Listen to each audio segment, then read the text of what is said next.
Vydaj sa na cestu, keď nadíde čas, píše vo svojej knihe alchymista Paulo Coelho. Má pravdu ten, kto hovorí, že Camino ti nedá to, čo chceš, dá ti to, čo potrebuješ. Jedno viem dnes určite.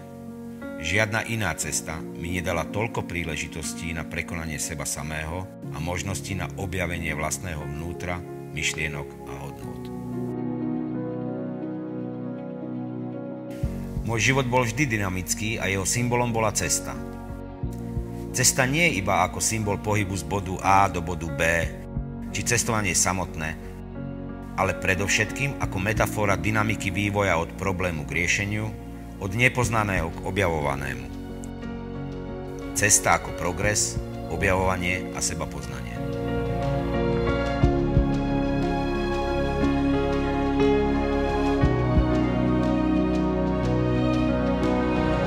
Proste jedna rozprávka nádhera.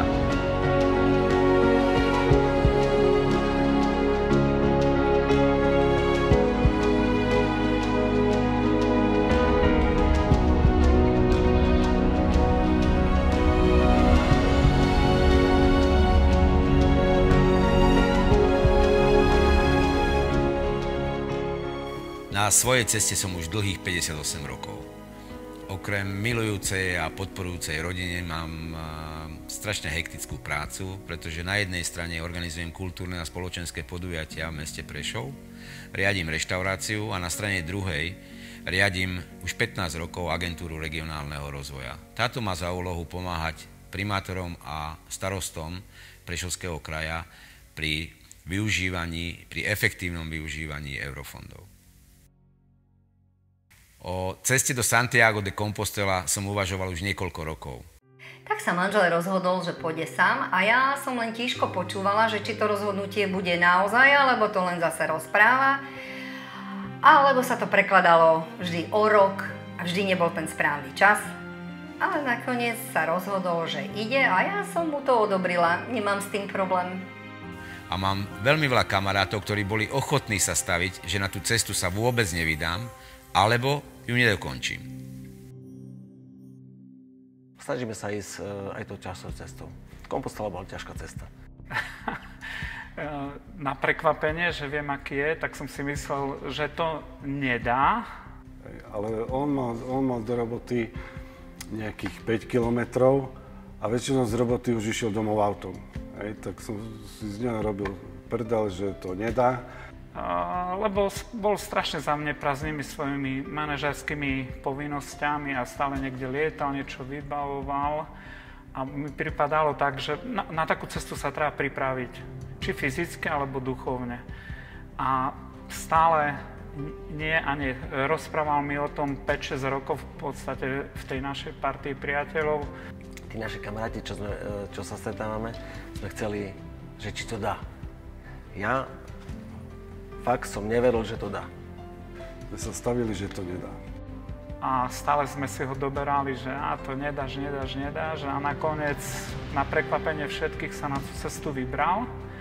Až nakoniec sme sa stavili. A sme sa stavili, že keď sa stavíme, to je jedno, koľko kto dá peniazy. To nejde o peniaze, to ide o to, že keď prehráme, dá sa na nejaký dobrý projekt. A keď on prehrá, takisto dá na dobrý projekt. Do Compostely vedie mnoho ciest. Tou najkrajšou, ale zároveň aj najťažšou je Camino del Norte.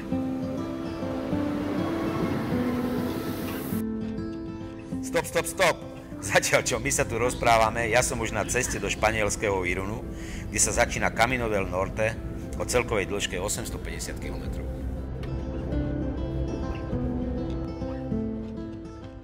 Po prílete z Viedne do Paríža a do Biaricu pokračujem ďalej vlakom na španielsku hranicu.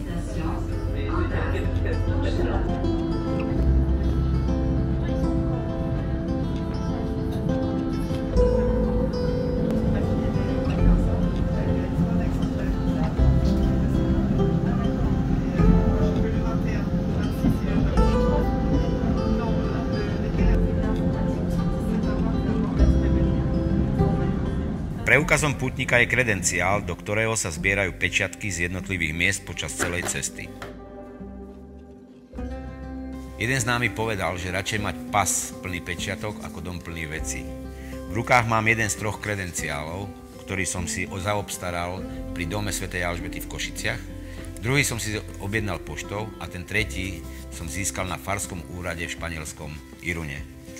Do týchto kredenciálov som zbieral počas svojej cesty pečiatky miest, kultúrnych inštitúcií alebo katedrál, ktoré som navštívil. Mám ich dohromady 47, pretože posledných 100 kilometrov som musel pozbierať až 2 pečiatky za deň. Na základe týchto pečiatok mi v Santiago de Compostela vydali môj vytúžený pas pútnika Compostelu.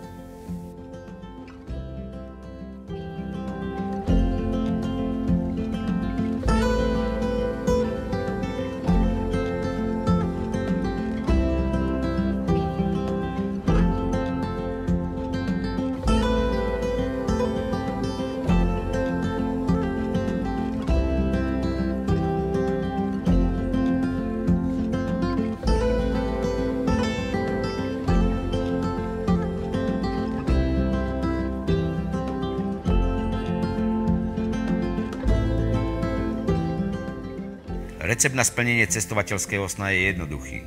Zdvihnúť sa a vyraziť. A rátať s tým, že začiatok je najťažší, pretože netuším, čo ma čaká.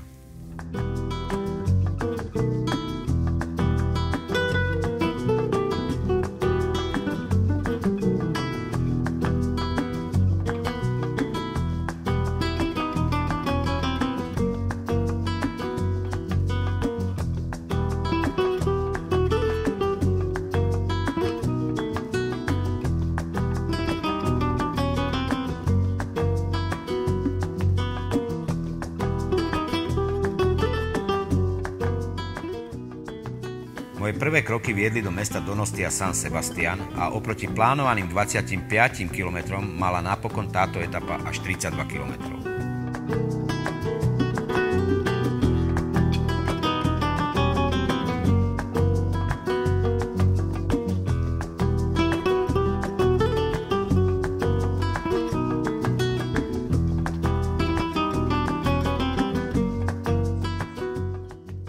Doslova som si tú cestu popri oceáne predstavoval ako vydlaždený chodník alebo pohodlnú asfaltku s krásnymi výhľadmi. Svoj omyl som pochopil už po pár kilometroch.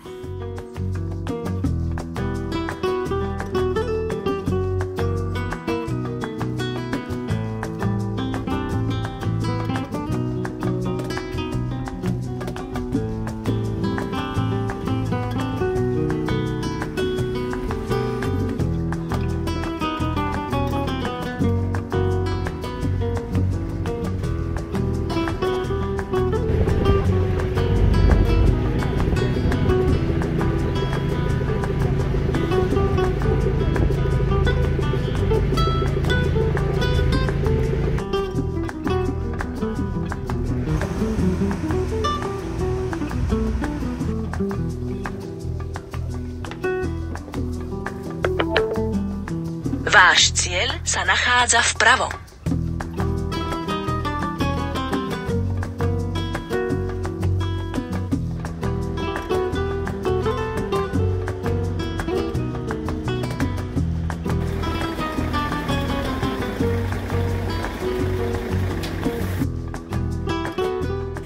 Baskická kultúra je esenciou mesta Donostia San Sebastián. Toto mesto je jednou dokonalou fúziou moderného a historického. Na jednej strane rušné veľkomesto s veľkolepou architektúrou, na druhej strane relax na pláži. Vône a chute tohto mesta cítiť skutočne na každom kroku. Asi nie náhodou sa v San Sebastiáne nachádza až 18 michelinských hviezd. A propos hviezdy, práve tu sa každoročne koná najväčší španielský filmový festival a nie jedna filmová star sa vyjadrila, že by tu chcela žiť.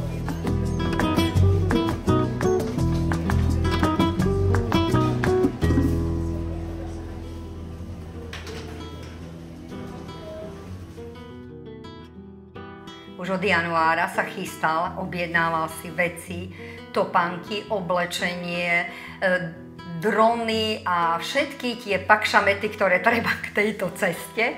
Kardinálnou otázkou je to, čo si zbaliť na takúto cestu do batohu. Príručky rozprávajú o tom, že by ste si mali zobrať 10% svojej vlastnej váhy. Samozrejme, rady priateľov, rodiny, známych tvoria ďalšie 2-3%, ktoré vás začínajú potom neskôr obťažovať na vašej ceste.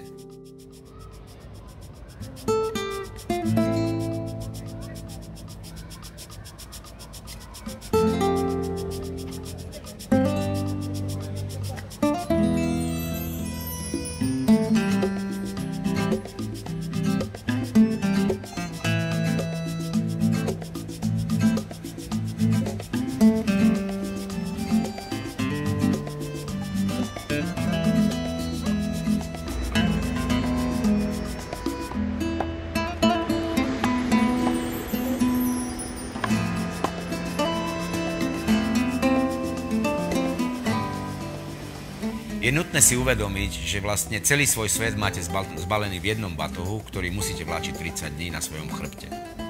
Až na ceste som pochopil, že každý gram navyše je problémom.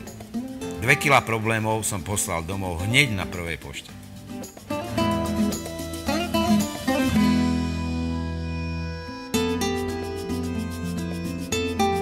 Vodou zo studne pred radnicou vraj bola pokrstená aj Amerika.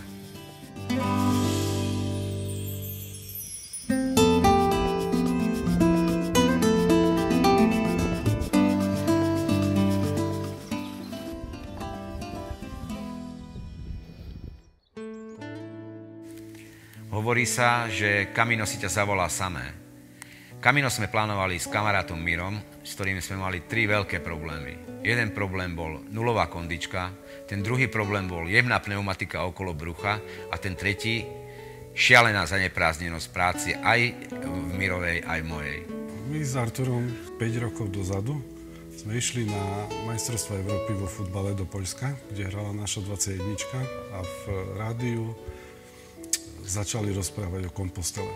A môj syn už to dlhšie plánoval predtým, tak som Arturovi povedal, že ja by som strašne rád tam išiel. No Artur sa toho chytil a možno 2 hodiny sme sa o tom bavili.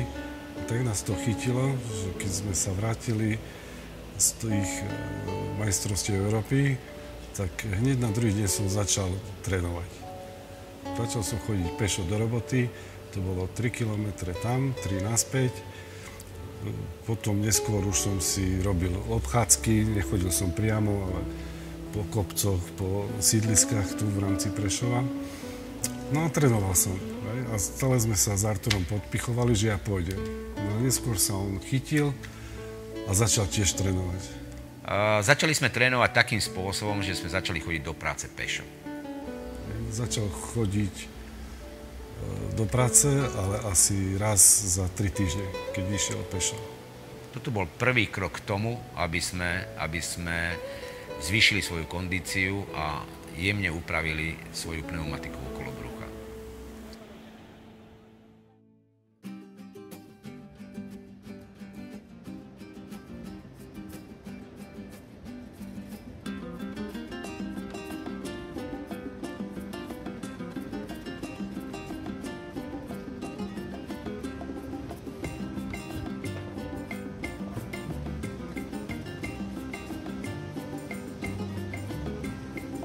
Tak toto je sila, čo poviete?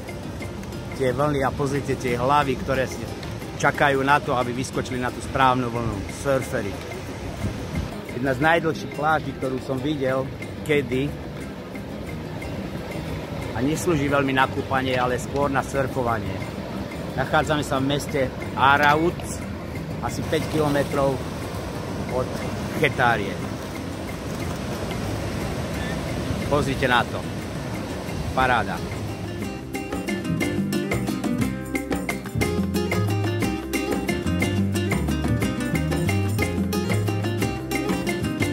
Dobré ráno, priatelia. Tretí deň a nastupujem na v podstate druhú alebo tretiu etapu z Donostia San Sebastián do Chetárie. Etapa bude trvať približne 6-7 hodín, 26 kilometrov. Takže opúšťam toto krásne mesto Donostia San Sebastián a teším sa na vás na ďalšej mojej zastávky, ktorá sa volá Chetária.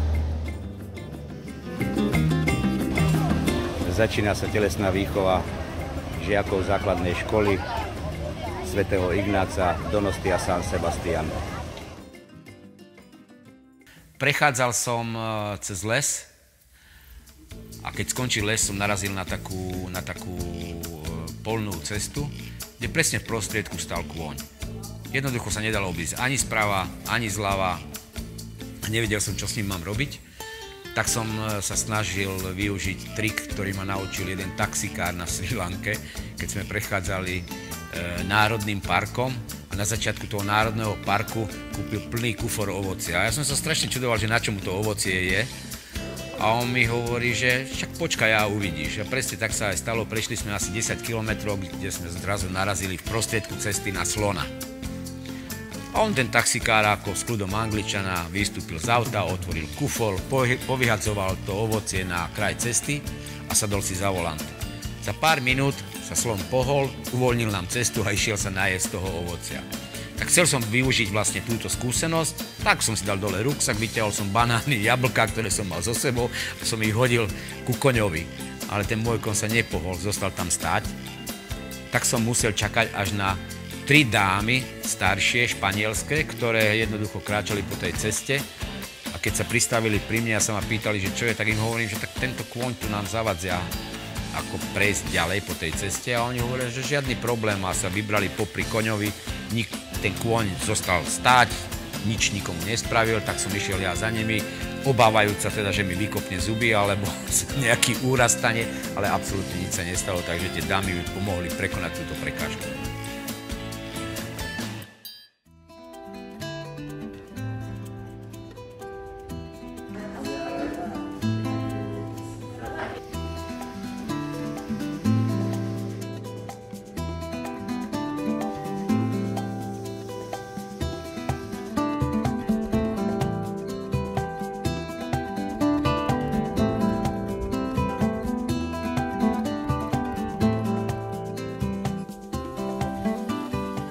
Pútnik, to slovo znie tak osamelo. Ale pravdou je, že cestu do Kompostely absolvuje ročne viac ako 100 000 pútnikov. A tak je takmer isté, že nebudete kráčať sám. Počas cesty som mal možnosť poznať viacerých ľudí z celého sveta. Láru z Libanonu, Marcela z Francúzska, Lénu z Holandska, alebo mojich nových 2 priateľov, Andrewa a jeho priateľku z New Yorku.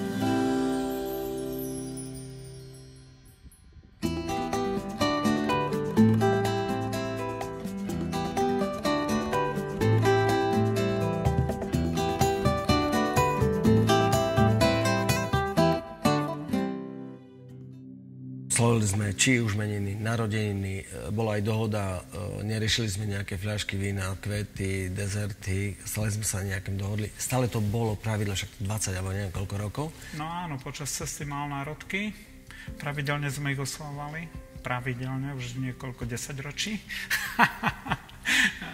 Je pravda, že prišiel ten čas toho covidu a nám to normálne rozseklo. A ja fakt čakám na ten čas, že sa možno aj, že Artur, keď išiel tam, do Kompostely, a že nech fakt nastane ten čas, že ľudia sa mohli stretávať a normálne fungovať, ako to bolo dakedy. A myslím, že Artur je toho ambasadorom, že on je ten človek, ktorý ľudí spája. A teraz prvýkrát bol pri tých oslavách sám. A keďže my sme priatelia dlhoroční, tak som vedel, kedy máte narodeniny. Tak samozrejme som mu zablahoželal. Ale myslím, že to prijímal úplne inak, tú gratuláciu, ako aspoň čo mi písal, že je veľmi vďačný, že som si spomenul a že toto, a ja mu zase som odpísal, že však to by bolo veľmi divné, keď som ti nenapísal deň tvojich narodenín. Svoje národky som oslavil počas cesty v malej dedinke v horách s názvom Echebarria pri pohári vína, pri pinchos a pri čítaní facebookových blahoželaní všetkých mojich kamarátov a všetkých mojich priaznícov.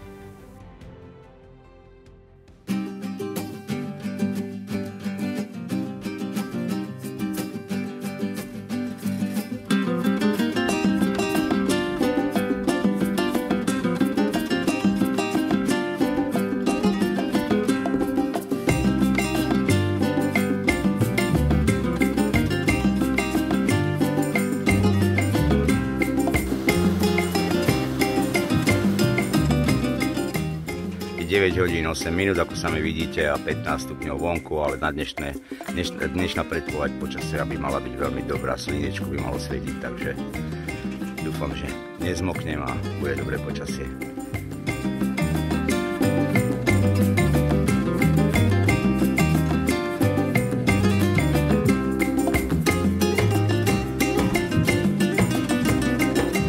Celý Pyrenejský poloostrov je popredkávaný pútnickými trasami s názvom Caminos.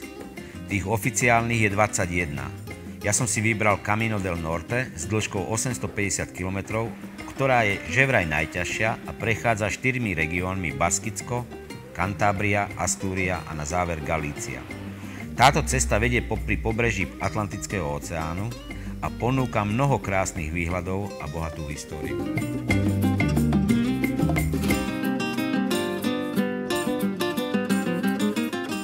Milujem cestovanie.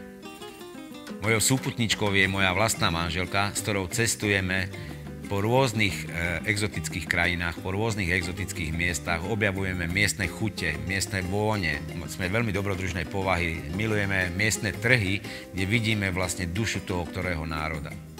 Artura som namotala na cestovanie v prvom ročníku vysokej školy, kedy sme sa aj zoznámili a ja som mu navrhla stopom po Európe. Artur sa na to dal. Najprv pozeral a potom akože schválili sme si cestu. Stopovali sme mesiac s ruksakom 20-kilovým, keď som sa zohla, ruksak preletel cezo mňa. Ale zvládli sme to zase s konzervami, spali sme ale tentokrát nielen v mládežníckych hoteloch, ale aj na lavičke, pod lavičkou, s novinami prikrytými, alebo pri mori.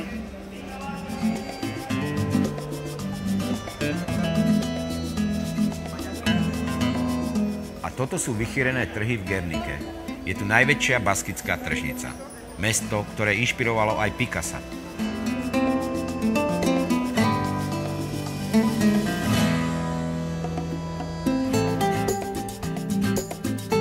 V tejto časti cesty som sa stretol aj s mojím novým priateľom Andrewom z New Yorku. Takže tu máme jeden z ďalších odkazov, že vraj je to do Santiago de Compostela 580 km a k tomu ešte jedno politické heslo: slobodu pre baskických väzňov. Vážení priatelia, práve som dorazil do Bilbaa, idem sa ubytovať a idem nájsť krásy alebo najvýznamnejšie pamiatky tohto mesta, samozrejme Guggenheimovo múzeum. Príjemný večer vám prajem na Slovensko.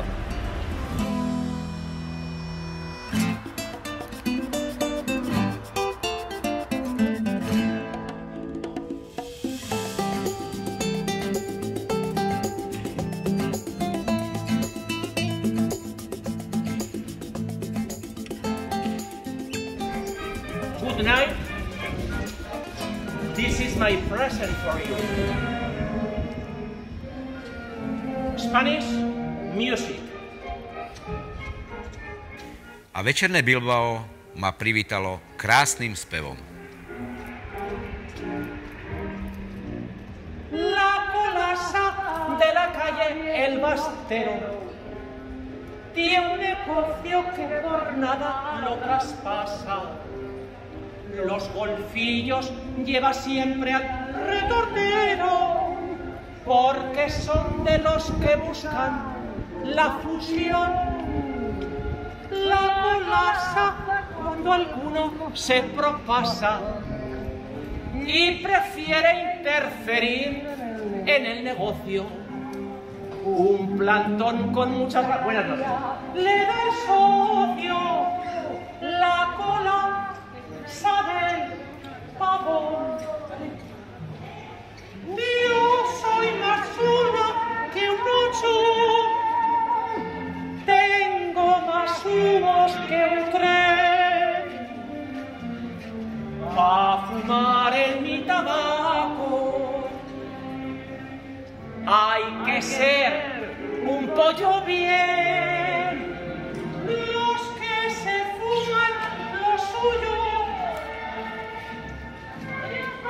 son de postín. Lo decí con intención, pero a mí plin y Plinio. La colasa cuando alguno se propasa.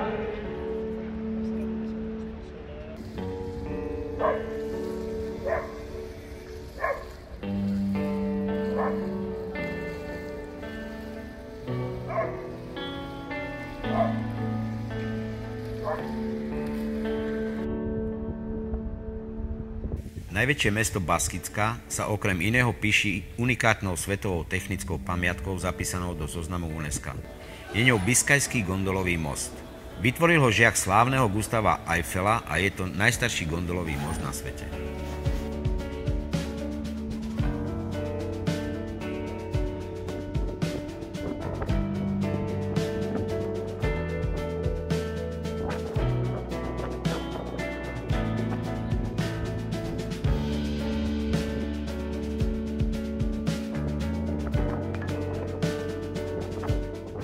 Čo poviete, paráda, nie?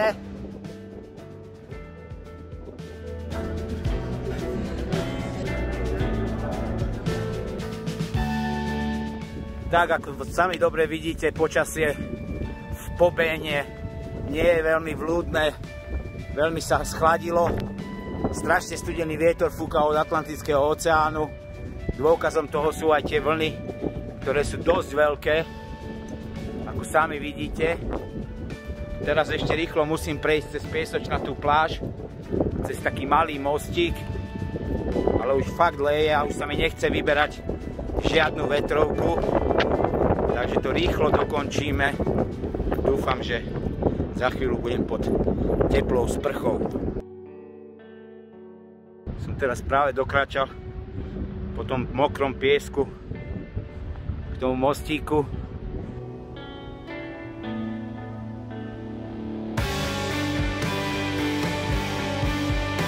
Moja púť je na konci Baskicka. Prechádzam totiž do provincie Cantabria. Za prvých 9 dní som prešiel už 210 kilometrov. Baskovia sú hrdý národ, ktorý dodnes rozpráva svojím vlastným jazykom.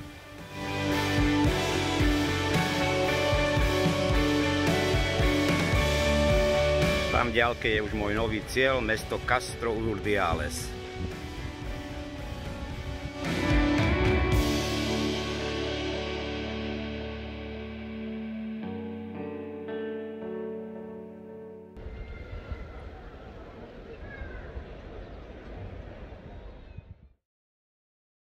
Hovorím perfektne po anglicky, ale nič mi to nebolo platné, pretože Španieli po anglicky vo veľkej väčšine prípadov nerozprávajú. Na dorozumievanie so Španielmi kľudne používajte ruky, nohy, to, čo uznáte za vhodné na to, aby ste sa s nimi dohodli.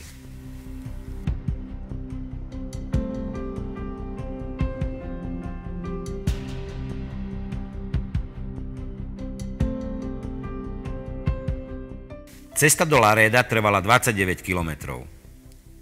Hoci je to ospalé 12-tisícové mesto, má veľmi živú pláž, plnú barov, reštaurácií a surferov.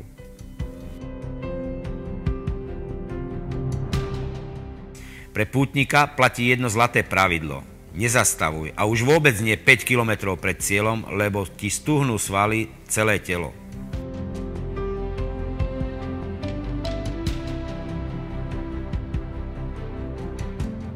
Poznám len pár ľudí, ktorí absolvovali cestu do Kompostely.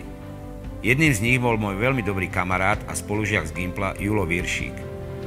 Keď som mu v jednej chvíli povedal, že potrebujem reset a už nejaký čas plánujem prejsť Camino, on mi na to odpovedal, že bol v Kompostele už 2-krát. Julo, teraz kráčaš so mnou v mojich myšlienkach aj 3-krát.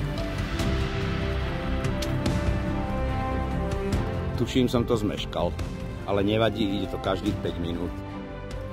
Celkom romantický prístav, čo poviete? Tak a už sa nám to blíži závratnou rýchlosťou do provizorného prístavu. Touto bárkou sa dostaneme na druhú stranu.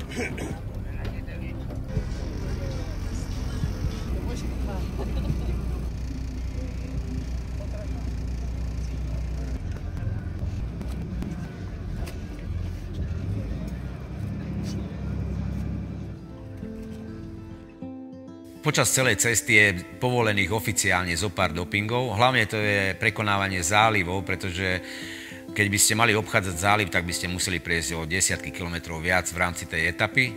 Takže 4-krát som využil prevoz loďou a raz som dokonca využil aj železničnú dopravu, keď som prechádzal cez jednu rieku, kde bol iba železničný most a som nastúpil na jednej železničnej stanici, kde vlak ma previezol cez tento železničný most a na tej ďalšej stanici som vystúpil. Trvalo to len 2-3 minúty a vlastne som pokračoval pešo ďalej. Mnohí pútnici si trošku tak ako tie dopingy využívali hlavne v tých veľkých mestách, že prišli pod tabulu toho veľkého mesta, nastúpili do autobusu alebo na metro, nechali sa odviezť do centra mesta a keď skončili návštevu toho ktorého veľkého mesta, tak zase nastúpili na takýto verejný dopravný prostriedok, odviezli sa na koniec mesta, kde bola tabula, že mesto teda končí a tam putovali potom ďalej zase pešo. Ja som túto možnosť nevyužil, takže som si to poctivo aj každé mesto obšlapal a som prekonával vlastne po vlastných.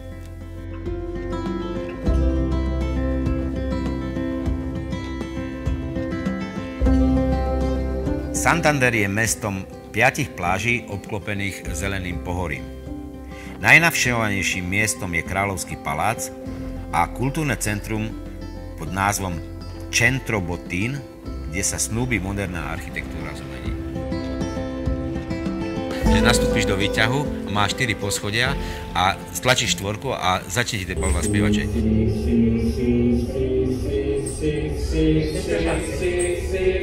Paráda.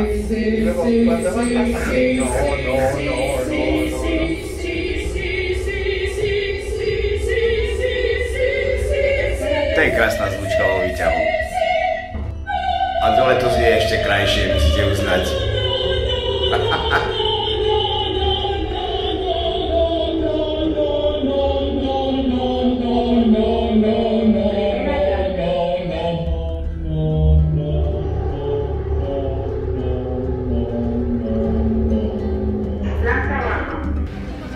To boli zvučky výťahu v kultúrnom stredisku Botín v meste Santander.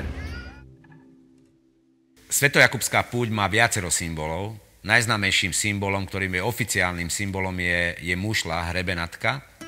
A k tomu sa viaže legenda, že teda, keď sa prevážali pozostatky svätého Jakuba do Španielska, tak pri vykladaní truhly s pozostatkami, tak truhla sa sklzla do mora.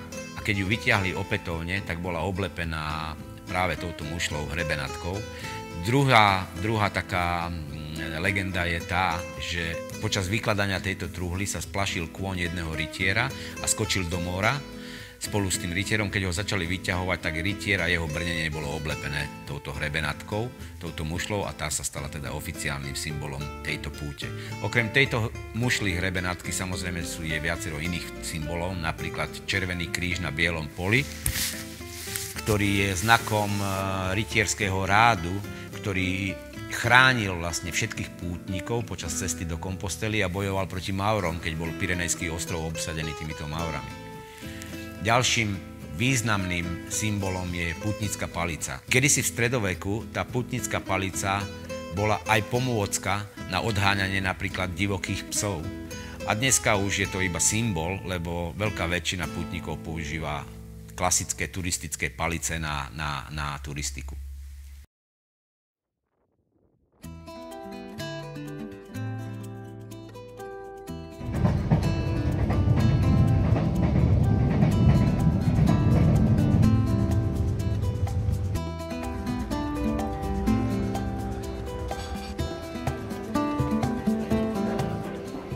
A malé prekvapenie tu máme na stole.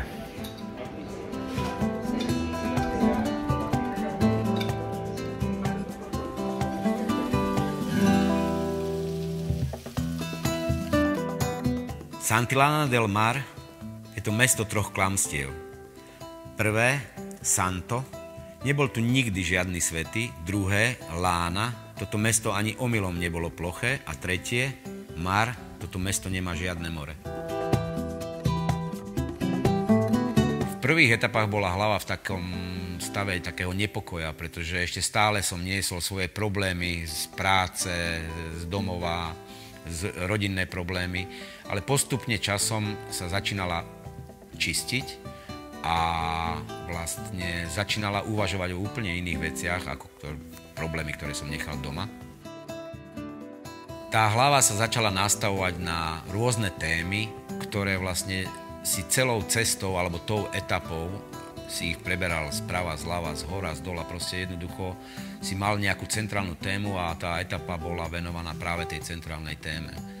A na konci tej etapy si stále našiel nejaké riešenia na tú tému a nejaké výstupy, ktoré si dúfam teda, že donesiem so sebou domov a budem ich vedieť aj nejakým spôsobom prakticky využívať. V ďalšej etape som dokráčal do najkrajšej dediny sveta Comillas. Od 19. storočia tu trávila leto aj španielská kráľovská rodina.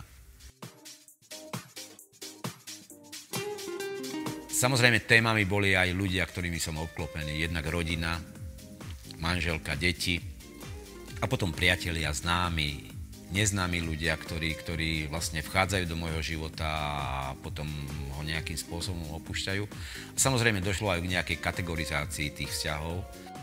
A vlastne počas celej tej cesty som rozmýšľal o desiatkách, stovkách ľudí a vzťahu voči nim. Na architektúre sa tu realizoval aj sám veľký Gaudí, jeho vila El Capricho je skutočne neprehliadnutelná. Na jeden deň sa táto dedina stala dokonca hlavným mestom Španielska a práve tu, ako úplne prvý v Španielsku, začali používať Edisonové žiarovky.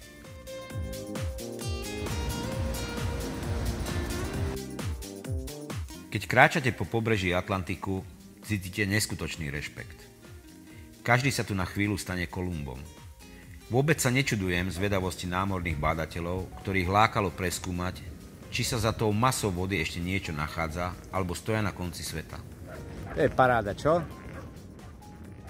Hlavou sa vám premietajú historické hrdinstvá, ako keď Lindbergh prvýkrát preletel Atlantik, ale aj tragédie, keď sa v ňom potopil Titanic.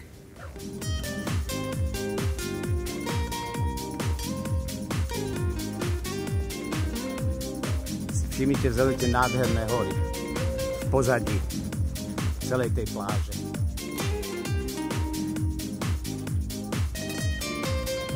Pláž má niekoľko kilometrov, nebudem to celé využívať, lebo dosť ťažko sa chodí po piesku a ešte k tomu aj s batohom na chrbte, ale každopádne túto možnosť som si nemohol nechať ujsť, aby som sa trochu poprechádzal aj po takejto nádhernej pláži. Ako som tak prechádzal po pláži, aj mne sa stala nehoda. Stratil som svoj dron, takže môj batoh bude o 1 kg asi ľahší.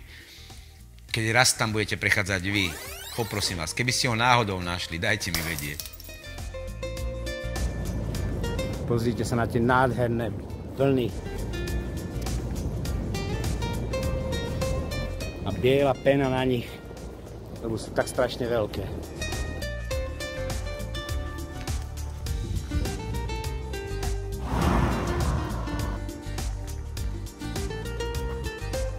Nie je ťažká ani fyzická, ani psychická stránka, alebo sú ťažké aj fyzické, aj psychické stránky tejto cesty, ako to si každý musí sám prežiť a sám uvedomiť. Tam, kde začala haprovať psychika, tak tá fyzičnosť vás potiahla ďalej. Keď začala haprovať fyzičnosť, keď vás začali boleť nohy, opúchali vám nohy a tak ďalej, tak hlava zavelila, že musíš ísť ďalej a jednoducho symbiózou aj psychičná, aj to fyzičná som dokráčal do toho vytúženého cieľa.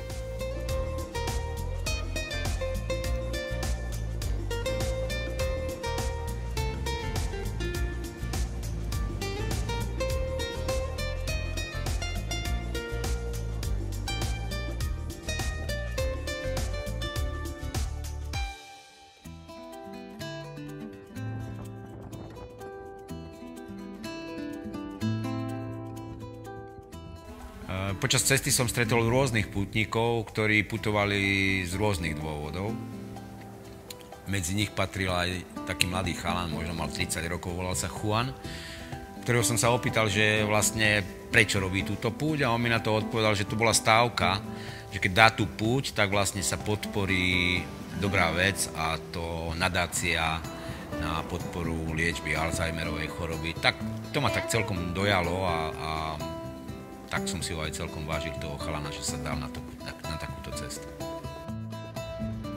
Stretnutie s týmto chalanom bol pre mňa taký pozitívny impuls a vlastne mi ukázal návod na to, akým spôsobom môžem naložiť so stávkou, ktorú som spravil so svojimi kamarátmi v Prešove, keď som sa stavil, že túto cestu dám a oni mi neverili, že to dokážem dať. Preto som sa rozhodol túto stávku pretransformovať na niečo takého, čo vlastne tej mojej ceste dá taký hĺbší význam.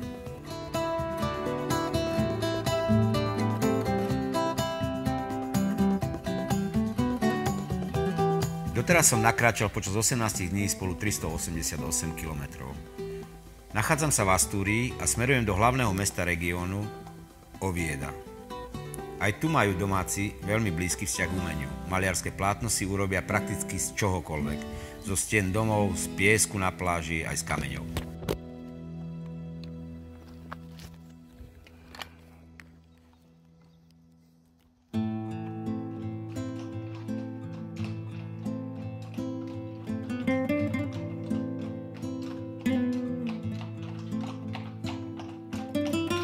Deň Španielska je štátnym sviatkom, ktorý sa viaže na príchod Krištofa Kolumba do Nového sveta pod španielskou zástavou v roku 1492 a je to jeden z najväčších sviatkov v tejto krajine. Lenže to pre pútnika môže znamenať celkom veľký problém. Všetko je zatvorené.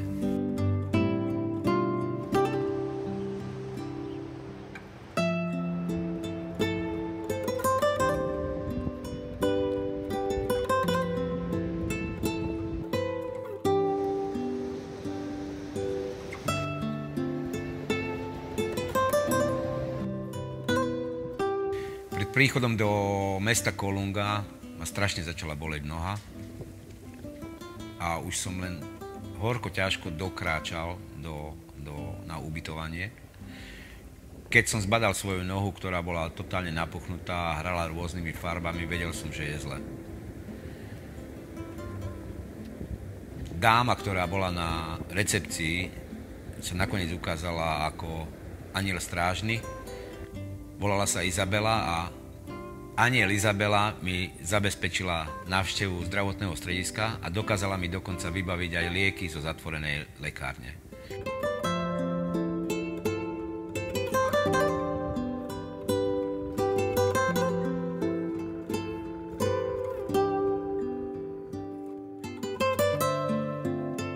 Vila Viciosa je hlavné mesto Sajderu. Ja, čo organizujem už 11 rokov pivný festival, som prišiel do regiónu, kde pivo vôbec nepoznajú. Namiesto vína, proseka alebo piva tu uctievajú sajder. Je to preto, lebo sa tu výnimočne darí jablkám. Z tých tunajších sa robí najlepší sajder v celej Astúrii.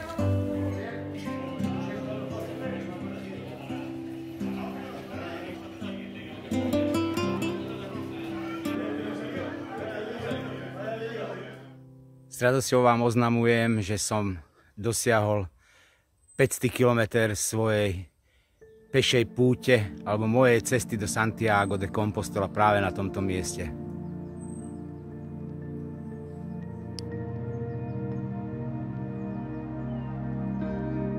Pútnici sú vystavení mnohým pokušeniam. Podľa mňa ich zosiela možno sám najvyšší a medzi tie najvážnejšie pokušenia pre mňa patrili napočudovanie autobusy. Autobusy, ktoré vás predbiehali počas vašej cesty, vy ste vyrazili z mesta A a za 5 minút vás predbehol autobus, kde na zadnej strane bolo napísaná cieľová stanica. A čítate a zhodou okolností tá cieľová stanica bola aj vašou cieľovou stanicou a on 50 metrov pred vami zastal na autobusovej zastávke. Otvoril dvere a čakal. Čakal, či sa rozbehnete, alebo zrýchlite, aspoň pridáte krok na to, aby ste skočili do toho autobusu, sa rozvalili na predné sedadlo a cez okno pozerali ďalších 25 kilometrov na nádhernú krajinu a po 20 minútach vystúpite v tom cieli, ktorý keď budete zdolávať pešo, tak potrebujete na to 7-8 hodín.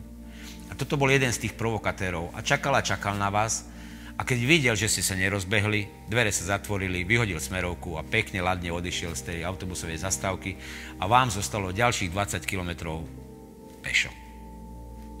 Ďalším provokatérom boli taxikári a taxikárske nálepky, ktoré zásadne boli nalepené na smerových šípkach kamína a hlavne v tých úsekoch, ktoré boli pomerne ťažko zdolávateľné, čiže buď to bol nejaký veľký stupák alebo proste niečo strmého.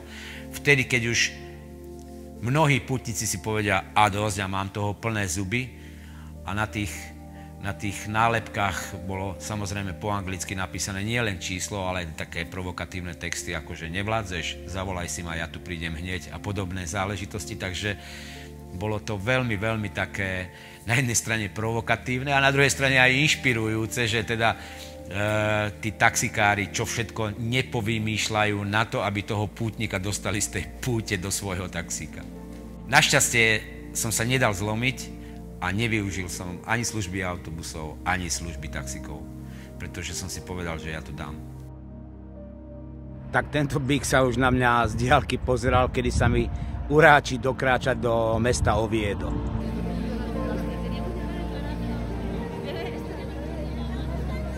Oviedo, metropola Astúrie. Mesto, v ktorom nemáte inú možnosť, než chodiť z jedného rušného námestia na druhé a kochať sa. Nájdete tu aj románske kostolíky zo 6. storočia zapísané v UNESCO, ale skutočnou perlou je katedrála San Salvador. Táto cesta nie je jednoduchá, samozrejme ako každá jedna cesta nie je jednoduchá. A počas púte sa stretnete s množstvom problémov, ktoré musíte vyriešiť okamžite, na počkanie, pretože keď to nevyriešite, jednoducho vám to zahatá tú vašu ďalšiu cestu a môže sa stať, že ju nedokončíte. Problémami môže byť samozrejme zdravotný stav, problémami môže byť počasie, problémami môže byť to, že musíte každý deň prať svoje veci, aby ste v čistom mohli pokračovať ďalej. Problém je aj samotný čas, lebo prídete a keď napríklad ako ja som si písal svoje poznámky každý večer, tak som jednoducho sa musel k tomu prinútiť, aby som takéto poznámky si popripravoval. Problémom môže byť kôň.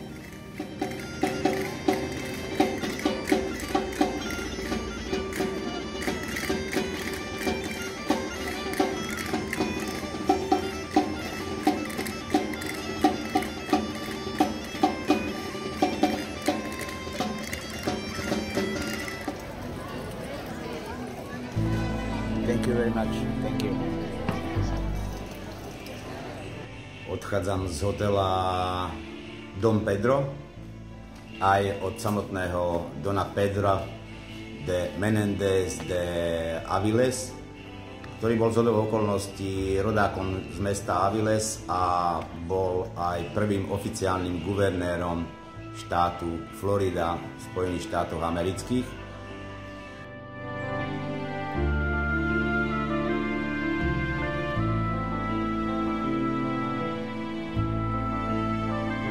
Tento chlap Marcel mi urobil najlepšiu propambutonovú nesku na svete.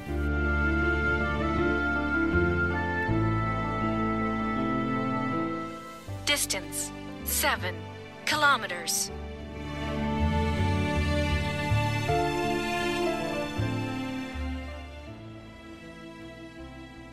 Počas celej púte ma sprevádzali pinchos a tapas. V každom regióne to ináč pripravujú, má to iné chute a iné názvy. Napríklad v regióne Baskická a Astúrie sa za pinchos platilo, kdežto v ostatných regiónoch sa za tapas už neplatilo a boli zahrnuté v cene objednávky.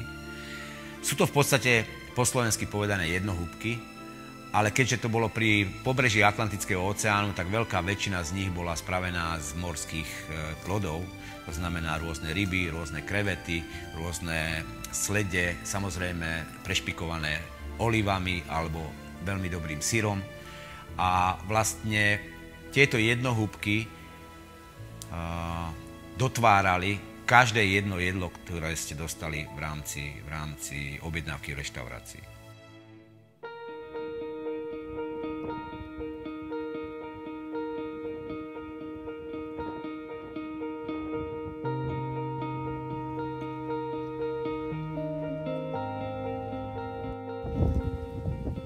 Práve som dorazil do mesta Luarca po nie veľmi dlhej 18-kilometrovej etape.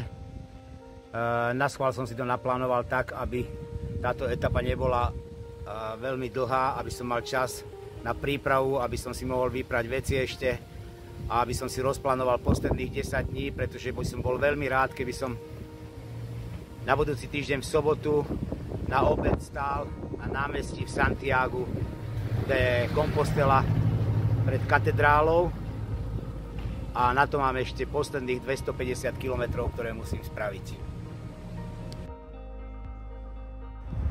Čo poviete za tie pohľady? Stojí za to putovať 800-900 km pešo, či nie?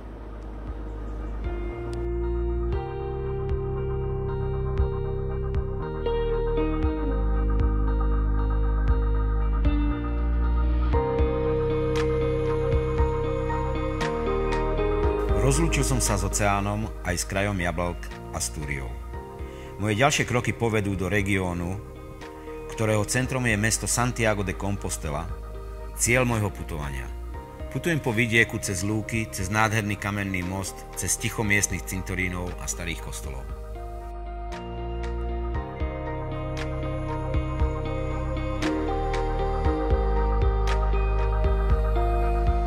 Toto, čo tu za mnou vidíte, je most cez rieku Rio de Ribadeo, ktorá sa vlieva do Atlantického oceánu v meste Ribadeo a je hraničnou čiarou medzi dvomi regiónmi Astúria a regiónom Galícia.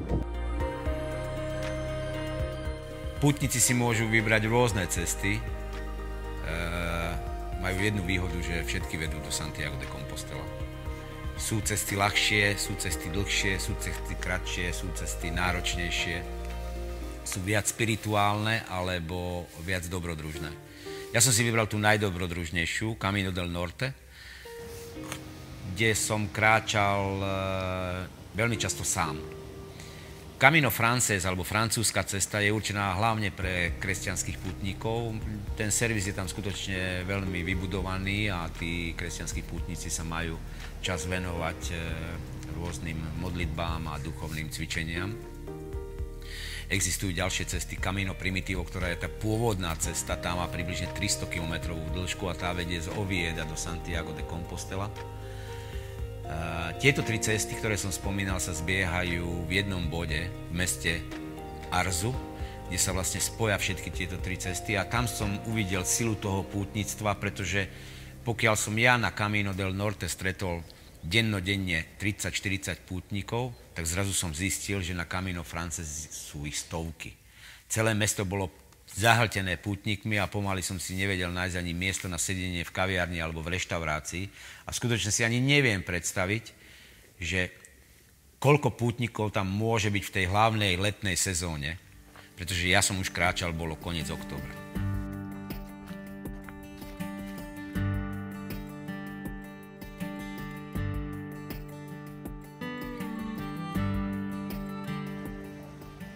Nachádzam sa na polceste ďalšej etapy z Abadínu do Vilalby. Táto etapa nie je dlhá, je 21 km a prechádza v podstate iba po lesných cestičkách a takýchto krásnych momentoch, ako za mnou vidíte, stredoveký kamenný most, ktorý pretína miestny potok. Chvála Bohu, že táto cesta je taká krátka, pretože potrebujem si odpočinúť, lebo ešte jedna dlhá etapa ma čaká. Možno až 40 km, uvidíme, ako si to naplánujem. Dnes, keď som vyrazil z Abadínu, tak pršalo a bola všade hmla, ale som vyrazil s takou neoblomnou vierou v to, že s určitosťou môžem povedať, že túto svoju misiu, túto svoju moju cestu teda určite dokončím a prídem v sobotu do Santiago de Compostela. Teším sa na to veľmi.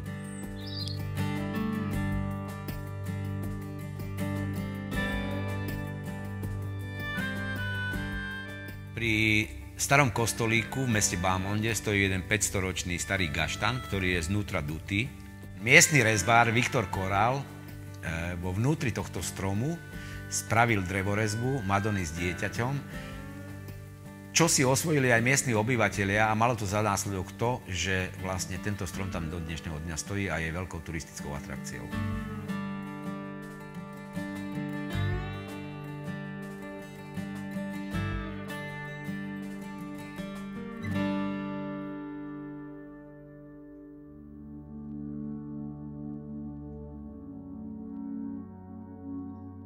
Po príchode do mesta Sobrado de Monte som sa strašne tešil na prehliadku miestneho kláštora, ktorý je tam skutočnou turistickou atrakciou.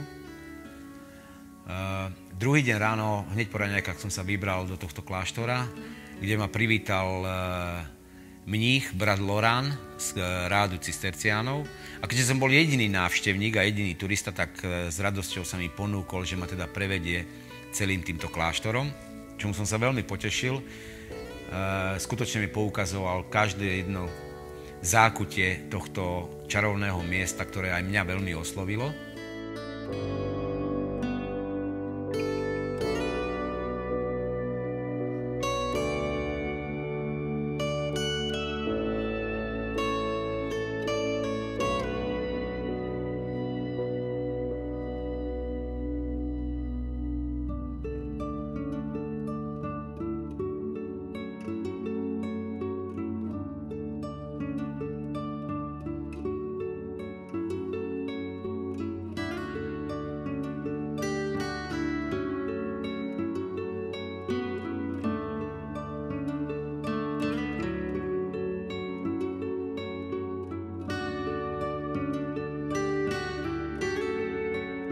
Pútnikov sa tu dobre starajú.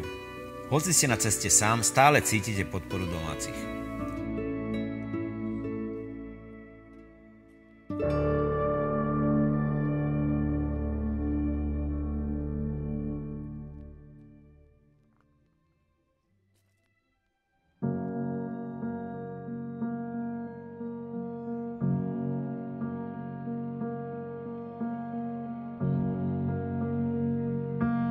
V sobotu 30. októbra 2021 o 13. hodine som doputoval po 850 kilometroch pešo do Santiago de Compostela.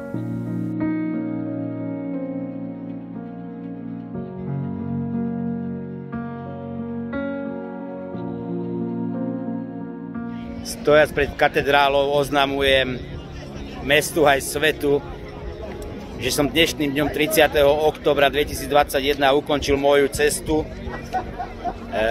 Camino del Norte, 860 km dlhú púť z východného mestečka Irún do Santiago de Compostela. Prešiel som 4 regióny, Baskicko, Cantabriu, Astúriu a Galíciu. Navštívil som 4 veľké mestá, Donostia, San Sebastián, Bilbao, Santander a Oviedu, ale videl som aj menšie mestá, dediny, dedinky a rôzne usadlosti. Stretol som strašne veľa zaujímavých ľudí, Američanov, Urugvajčanov, Nemcov, Francúzov, Holanďanov, Angličanov, Rakúšanov a samozrejme aj domácich Španielov. Ochutnal som ich domáce jedla, ochutnal som ich domáce vína a to všetko aj vďaka vašej podpore, ktorú ste mi dávali prostredníctvom Facebooku, prostredníctvom lajkov a prostredníctvom vašich komentov. A za to je vám veľká ďaká. Ďakujem pekne všetkým ľuďom, ktorých poznám, ale aj tých, ktorých nepoznám. Napriek tomu mi cez Facebook držali palce a ma posúvali z jednej etapy do druhej na to, aby som dokončil túto púť. Posielam pozdravy všetkým svojim známym do Prešova a kolegom a hlavne strašne ďakujem svojej rodine, že mi umožnila túto cestu a hlavne mojej manželke, ktorá mi celý čas držala palce, bola so mnou v každodennom kontakte. Evi, ďakujem pekne, strašne ťa milujem. Čaute. Keď to dal, bola som šťastná spolu s ním a zároveň som mu závidela, že to dal a že to dal bezo mňa, toto mi začalo vadiť. Lebo veľmi rada by som bola zdieľala tie zážitky, ten pocit, tú eufóriu spolu s ním, no ale tak sa nestalo. Takže vyhral on iba sám. Čaute ľudia, takto by sa vám pozdravila asi moja malá vnučka Sára. Včera som vám zabudol povedať ešte jednu podstatnú vec. Keď som dokráčal do Santiago de Compostela, asi by bolo škoda, aby som nedokráčal aj na koniec sveta. Neviete, kde to je? Poďte so mnou, ukážem vám to.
Dnes je to prvýkrát od septembra, čo som nekráčal dopredu, ale musel som sa vrátiť späť. Môže za to môj súputník Andrew z New Yorku, ktorý mi zvestoval, že dnes na Sviatok všech svätých prebehne v katedrále Santiago de Compostela jeden z najpozoruhodnejších rituálov s kadidelnicou Botafumeiro. Je to jedno z najväčších kadidiel na svete, zavesené uprostred hlavnej lode a rozhľadáva ho 8 služobníkov, ktorí sa volajú Tiraboleiros. Toto pozoruhodné divadlo môžete vidieť už od 11. storočia, ale na vlastné oči len počas najväčších cirkevných sviatkov roku.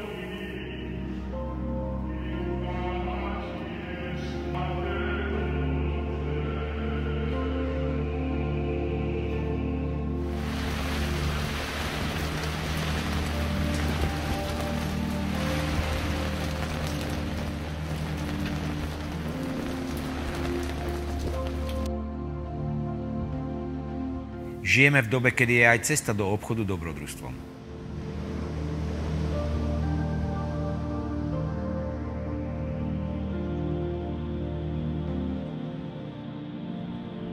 Kráčajte, ako keby ste boskávali zem nohami.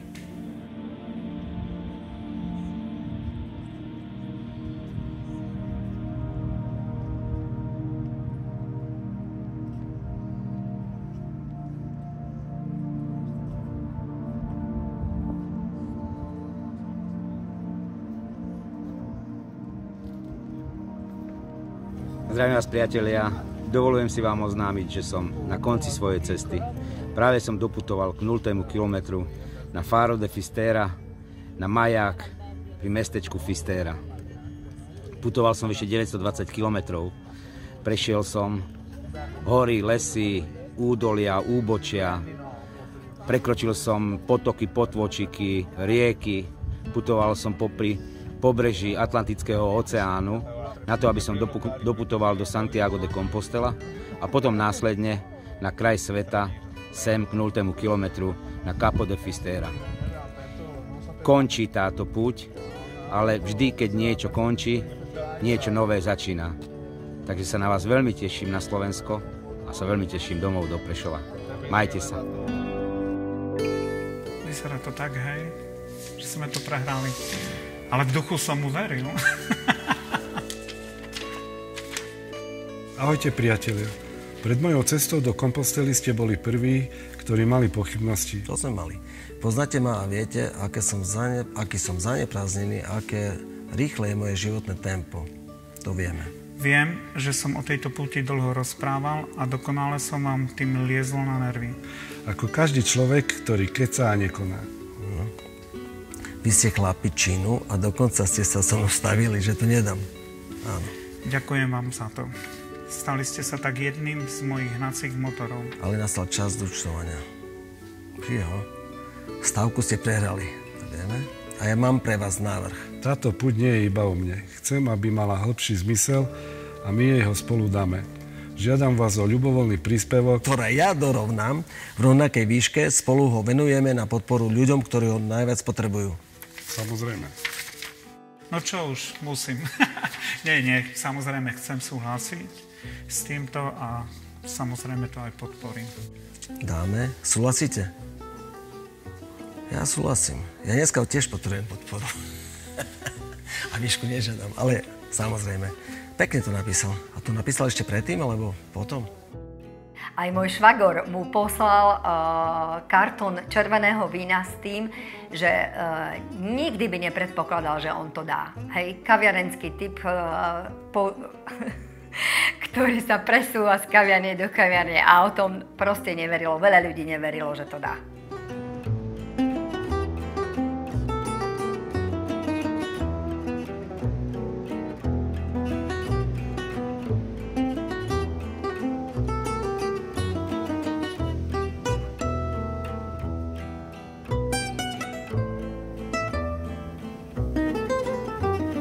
Išli sme pre neho na letisko, sme sa veľmi tešili, lebo vlastne tých 42 dní je strašne dlhá doba.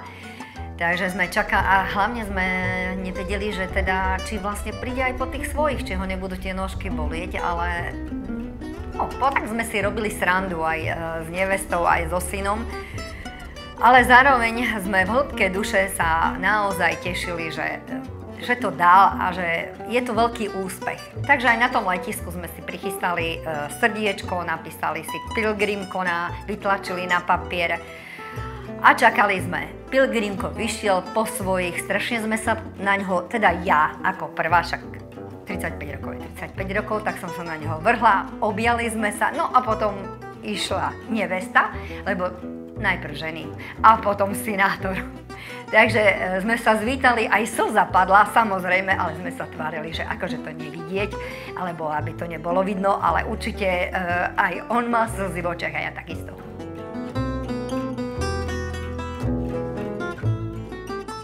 Cesta sa nezdoláva. Zdoláva sa mysel, zdoláva sa psychika. Každému dá kamino niečo iné. Čo to bude, na to neexistuje univerzálna odpoveď. Niekomu spirituálne zážitky, niekomu autentické spoznanie krajiny, inému dotknutie sa vlastných fyzických limitov, alebo aj všetko spolu.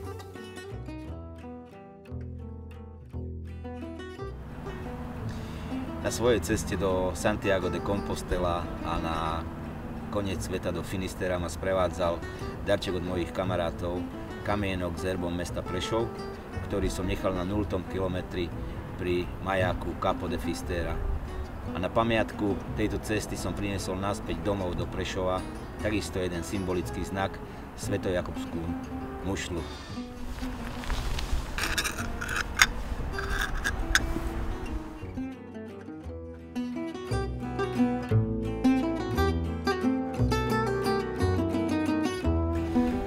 Konec koncov všetky cesty vedú domov.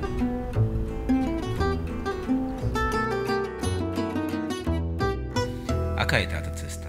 Táto cesta je ako tanec. Nepotrebujete sa dostať na nejaké miesto na tanečnom parkete, ale potrebujete si vychutnávať každý jeden krok tejto cesty. Cesta do Compostely nekončí tým, že dokráčate pred katedrálu Santiago de Compostela. Dokonca v katedrále Santiago de Compostela sú dva znaky gréckej abecedy. Ako sa hovorí alfa a omega, to znamená začiatok a koniec, tak tam je to naopak. Je tam omega a alfa, to znamená, že tam nekončí vaša cesta, ale tam vaša cesta začína. Čiže dokráčaním do Santiago de Compostela idete ďalej po svojej ceste a táto cesta, alebo tento úsek vašej životnej cesty nie je o tom, aby ste sa počas nej sťažovali, ale aby ste ďakovali za problémy, ktoré vás obchádzajú.